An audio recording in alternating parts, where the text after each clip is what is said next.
Hello' বন্ধু-বান্ধৱীসকল, স্বাগতম জনাইছোঁ আপোনালোকক আমাৰ অন্য এটা ভিডিঅ'লৈ। পুনৰ মুকলি হ'ল ইণ্ডিয়ান নেভি টেষ্টমেনৰ তৰফৰ পৰা চাকৰি। আৰু এই চাকৰিৰ বাবে আপোনালোকৰ বয়স কিমান হ'ব লাগিব, কোৱালিফিকেশ্যন কিমান লাগিব, চেলাৰী কিমানকৈ দিয়া হ'ব, আৰু এই চাকৰিত এপ্লাই কৰাৰ লাষ্ট ডেট কেতিয়ালৈ থাকিব আদি সকলো তথ্য সম্পৰ্কে আজিৰ এই ভিডিঅ'ত আলোচনা কৰিম। গতিকে ভিডিঅ'টো স্কিপ নকৰাকৈ শেষলৈ চাই থাকিব। আৰু আপোনালোকে অসমৰ লগতে ভাৰতৰ বিভিন্ন ঠাইৰ জব ৰিলেটেড খবৰ সকলোতকৈ আগতে পাবৰ বাবে আমাৰ চেনেলটো ছাবস্ক্ৰাইব কৰি থ'ব আৰু বেল আইকনটো বজাই দিব, যাতে আপোনালোকে আমাৰ আহিবলগীয়া ভিডিঅ'ৰ নটিফিকেশ্যন পাই থাকে। তো বন্ধু-বান্ধৱীসকল, আপোনালোকক ইতিমধ্যে জনাইছোঁ যে আজিৰ চাকৰিটো ইণ্ডিয়ান নেভি টেষ্টমেনৰ ফালৰ পৰা মুকলি হৈছে। আৰু ইয়াৰে গুৰুত্বপূৰ্ণ কথাটো এই যে এই চাকৰিত এপ্লাই কৰাৰ বাবে আপোনালোকে কোনো ধৰণৰ এপ্লিকেশ্যন ফিজো দিব নালাগে। আৰু এই চাকৰিৰ চেলাৰীৰ কথা ক'বলৈ গ'লে আপোনালোকক পাৰ মান্থ চেলাৰী 18,000ৰ পৰা 56,900 টকাৰ ভিতৰত দিয়া হ'ব। আৰু ইয়াত আপোনালোকে কাষ্ট কেটেগৰী অনুসাৰে প্ৰতিটো কাষ্টৰ পৰা কিমান পদ মুকলি হৈছে সেইটো চাই ল'ব পাৰিব।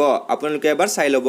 আৰু এই চাকৰিৰ বাবে ইয়াত এজ লিমিট দিয়া হৈছে 18 বছৰৰ পৰা 25 বছৰলৈকে। আৰু আপোনাৰ কাষ্ট কেটেগৰী অনুসাৰে আপোনালোকৰ বয়সৰ সময়সীমা এনেদৰে বঢ়াই দিয়া হৈছে, যেনে SC বা ST হ'লে 5 বছৰ, OBC হ'লে 3 বছৰ আৰু PWD হ'লে 10 বছৰ। আৰু এই চাকৰিৰ বাবে আপোনাৰ এডুকেশ্যন কোৱালিফিকেশ্যন 10 পাছ হ'ব লাগিব আৰু লগতে ITR চাৰ্টিফিকেট এখনো থাকিব লাগিব। আৰু এই চাকৰিত এপ্লাই কৰাৰ ষ্টাৰ্টিং ডেট দিয়া হৈছে 26 আগষ্ট 2023, অৰ্থাৎ 26 আগষ্টৰ দিনা 10 বজাৰ পৰা এই চাকৰিৰ বাবে এপ্লাই প্ৰচেছটো আৰম্ভ হ'ব। আৰু লাষ্ট ডেট দিয়া হৈছে 25 ছেপ্টেম্বৰ 2023, অৰ্থাৎ 25 ছেপ্টেম্বৰৰ গধূলি 5 বজালৈকে এই চাকৰিৰ বাবে এপ্লাই প্ৰচেছটো চলি থাকিব। গতিকে আপোনালোকে যদি ইলিজিবল হয় তেনেহ'লে আপোনালোকে এই পদৰ বাবে এপ্লাই কৰিব পাৰিব। মই ডেছক্ৰিপশ্যনত লিংকটো দি দিম, আপোনালোকে তাত গৈ এপ্লাই কৰি ল'ব।